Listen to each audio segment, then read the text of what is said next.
All right, so the last speaker of this session is Eric Culf, and he's going to talk about approximation algorithms for noncommutative CSP. Hi. So yeah, I'm excited to talk to you about my work on approximation algorithms for noncommutative constraint satisfaction problems. It's joint work with Hamoon, Mousavi, and Taro Spirig. So it'll be very closely related to the previous talk that Taro gave. Unlike what it says on the poster board outside, I will only be giving one approximation algorithm, not 409. So let's get started. So the main concept we'll be thinking about here, we were thinking about in this project, is the idea of a constraint satisfaction problem. So this just consists of some set. So it's a problem where you have instances that are some set of variables, and these variables are constrained to satisfy some set of constraints. And classically, so this is a very common problem, and you think about the value of some assignment to these possible constraints given by the number of constraints that are satisfied by some assignment to the variables. And this gives rise to a natural computational task, which is what is the best you can do? What is the assignment to the variables that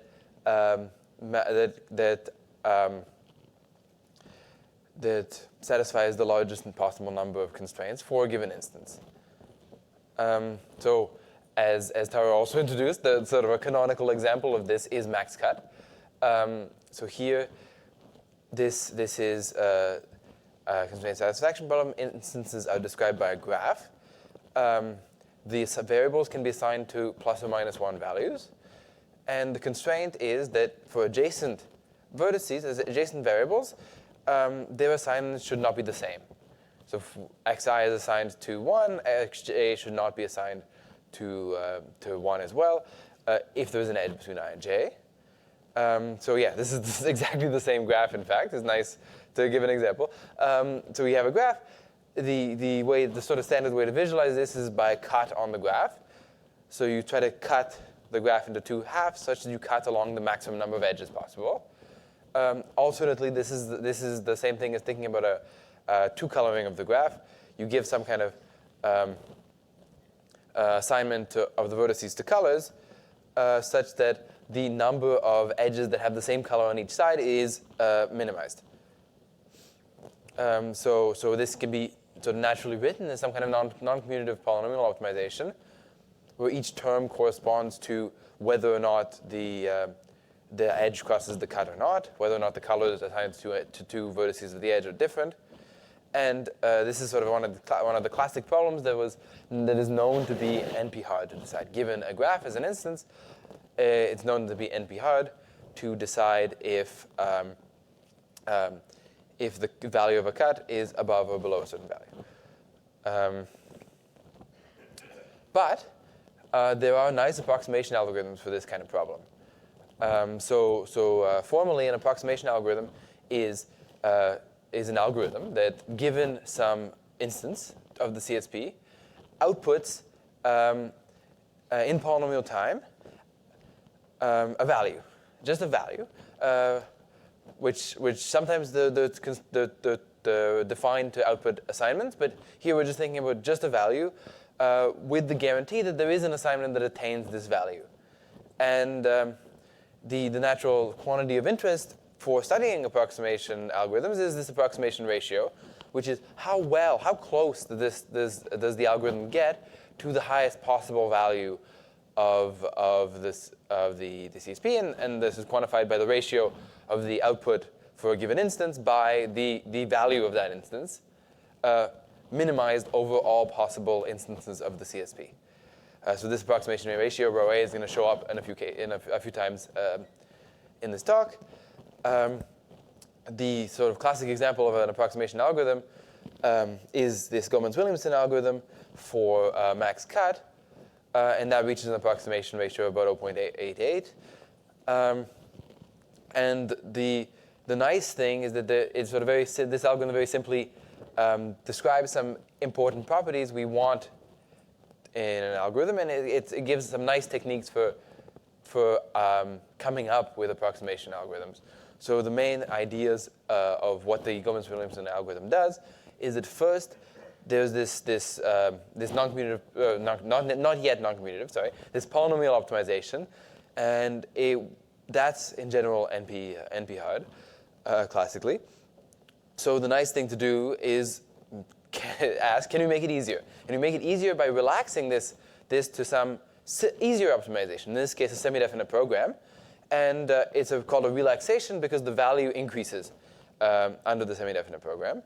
And then the second step of the algorithm is to, that was the laser, is to round this semi-definite programming solution to an actual solution of the original problem.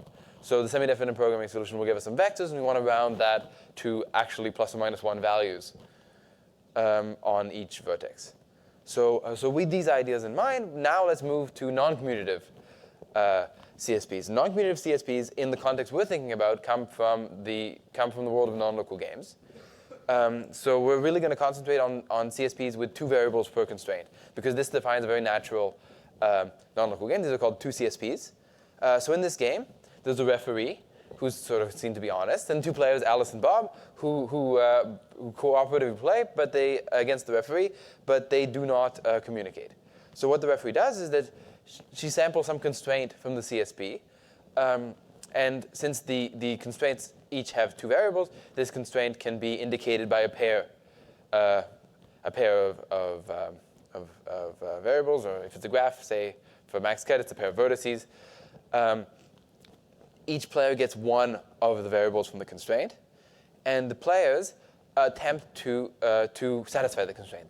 They each come up individually without communicating, but potentially relying on shared entanglement. They come up with assignments to the variables that they were given.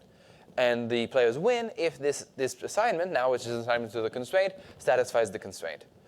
This connects the CSPs because for any CSP with 2 variables per constraint, any 2 CSP, you can come up with this CSP game. And the classical value, so the value of the game played without entanglement, corresponds exactly to the value of the CSP. This is where this generalization to the quantum case comes, is that you can also play this with quantum entanglement between Alice and Bob, where they're allowed to share, for example, arbitrarily many EPR pairs, and then the synchronous quantum value of this game gives the non-commutative CSP value, which is the object of study in this work. So let's see what happens to max cut, because this gives an illustrative example that things are not always what they seem. So whereas classically max cut is an NP-complete problem, quantumly this is very much not the case. In fact, due to Tyrolson, it's known that there is a polynomial time algorithm that exactly computes the non-commutative value of max cut.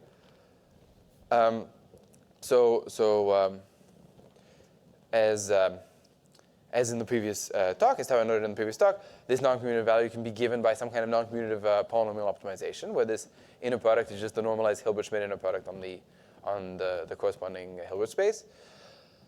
And the algorithm to show that this value can actually be computed in polynomial time starts in the same way as the Gomez-Williamson algorithm. You relax this operator inner product to a vector inner product, and that becomes a semi-definite programming optimization.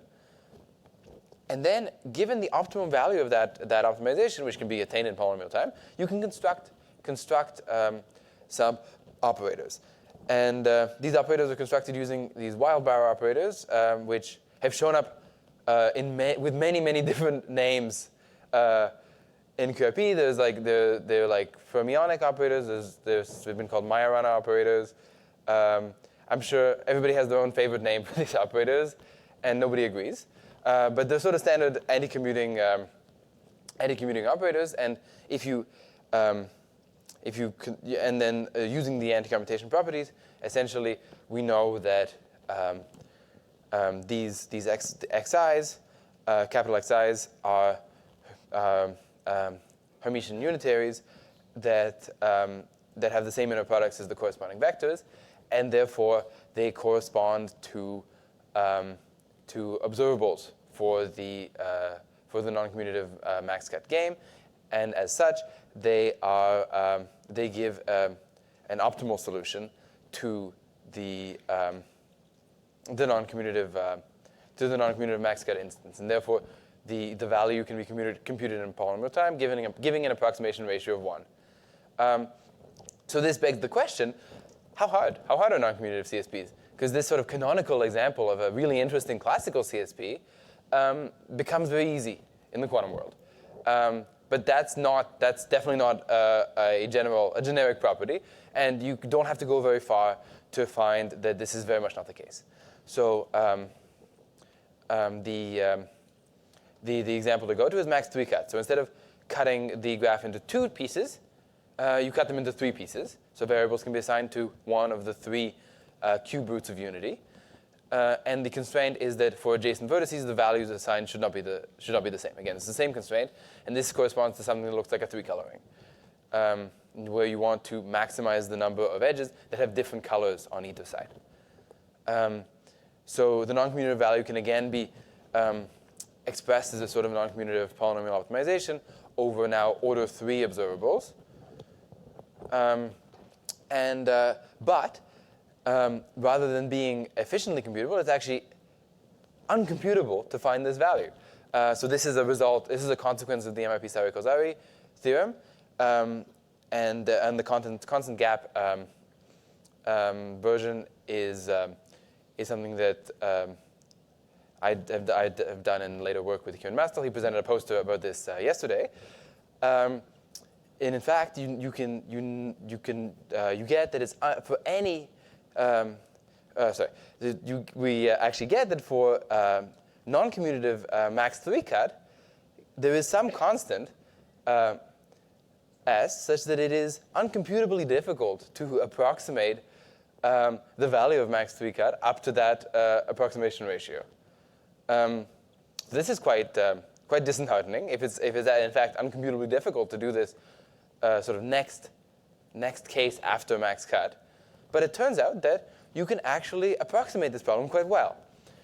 We know there's some point where this approximation becomes uncomputably hard, but up until that, but also there's some other point where it's actually quite easy. So this is the main result of this work, which is an approximation algorithm for max 3 cut.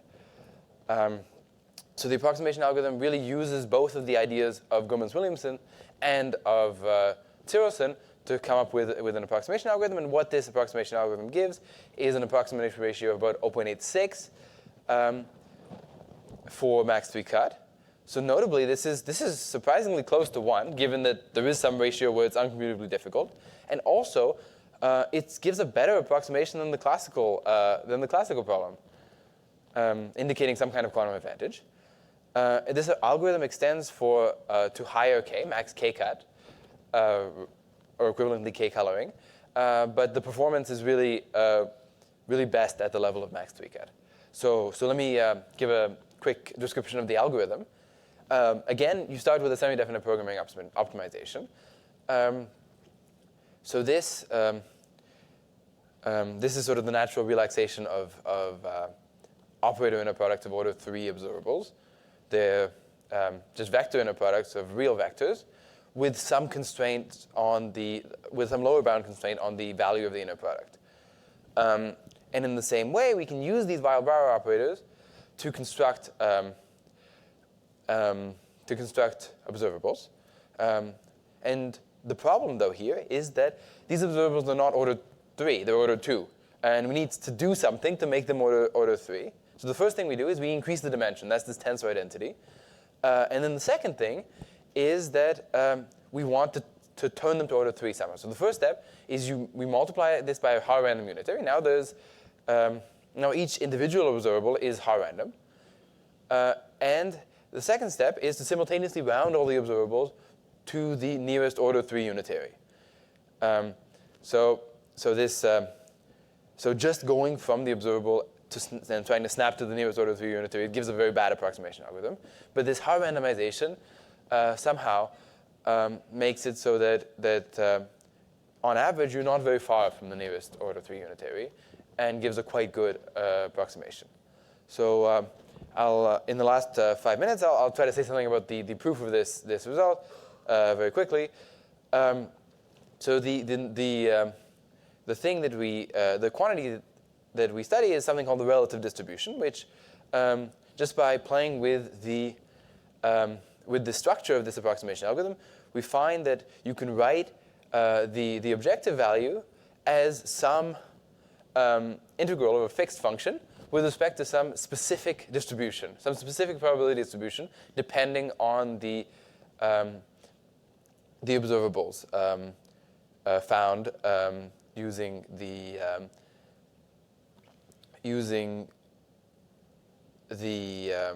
semi-definite program. So this function, called the fidelity, is some kind of piecewise linear function, which is quite well behaved. And the relative distribution is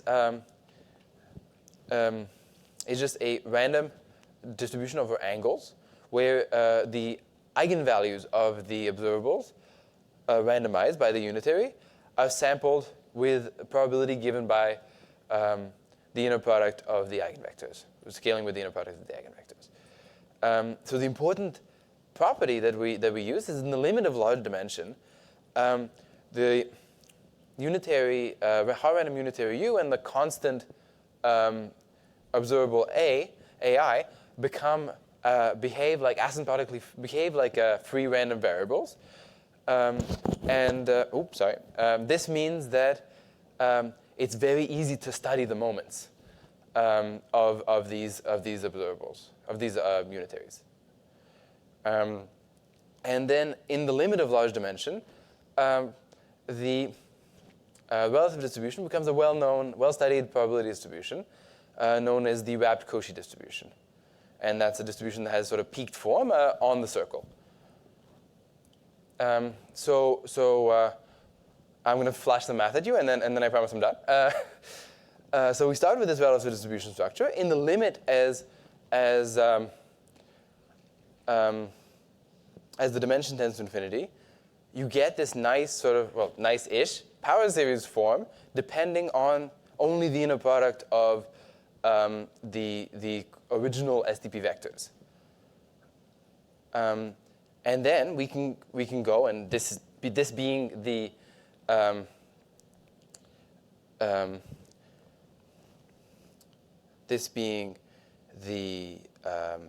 approximation algorithm output, we can compare it to the SDP value to get a bound on the approximation ratio. And then this is not necessarily super tractable, this infimum, but using like some first year calculus, it's actually possible to show that this function is increasing. So we can lower bound it by the minimum possible value of lambda, which is -0.5, giving this sort of strange explicit power series expression for the approximation ratio, and this is this approximately 0.86 value. This is the headline result. We have some other results in our work that I'll mention quickly. This algorithm extends to some other classes of noncommutative CSPs, and it's also possible to use a more algebraic approach to find an upper bound on the dimension of these solutions that attain this optimum value of the approximation algorithm, which is about exponential in the size of the input. And this work leaves open a lot of questions. First of all, is this the best approximation for noncommutative max 3 cut?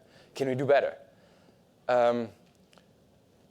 I mentioned earlier that this approximation algorithm extends to max k cut for all k, but it turns out that you only get this quantum advantage over the classical approximation algorithm for k equals 4 and 5. So this really should indicate that it ought to be a better. We only get the quantum advantage over the classical approximation algorithm for k equals 3 and 4. But so this really indicates that for at least k bigger than 5, there should be some better quantum approximation algorithm for this value. And of course, it would be really nice to extend these methods to more classes of CSPs. For example, some of these classes that Taro talked about in the previous talk. Thanks for listening, and I'm open for questions now. Thanks.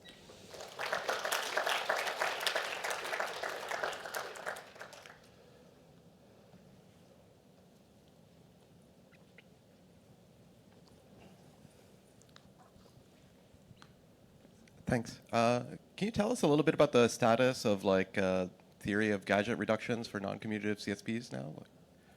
So for gadget reductions, this is sort of an important part of the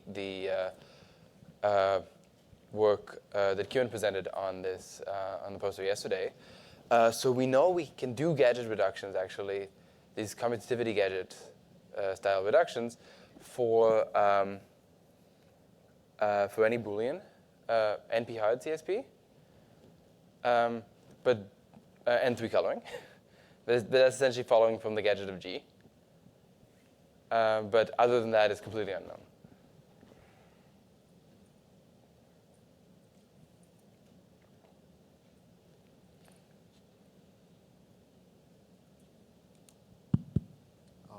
Any other questions?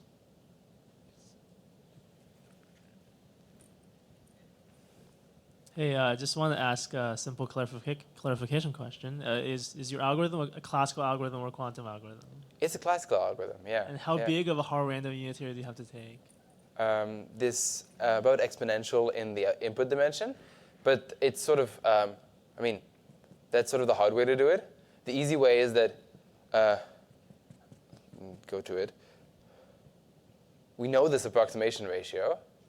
It's of course exponentially hard to come up to actually describe the solution because it's a quantum strategy. But finding the value, you just do the SDP, which is efficient, and you multiply it by the approximation ratio, and you're guaranteed that there's a solution with at least this value. Oh, because you're saying the task is the output a number. The task is just output the approximation ratio. Right. It's sort of a search problem more than a decision problem rather than a search problem. Okay, makes sense. Thanks.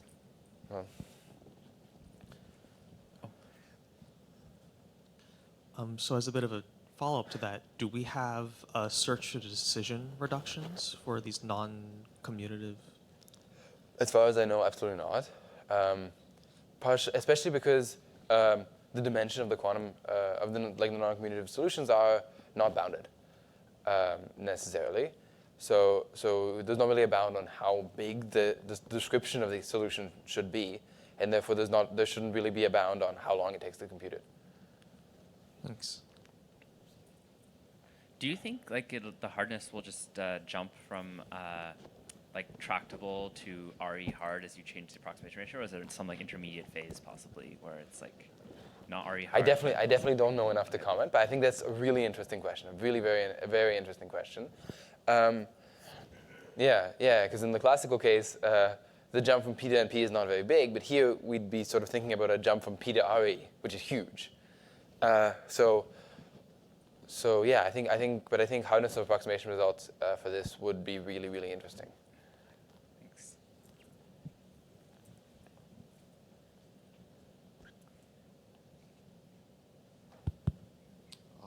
Any other questions? Okay.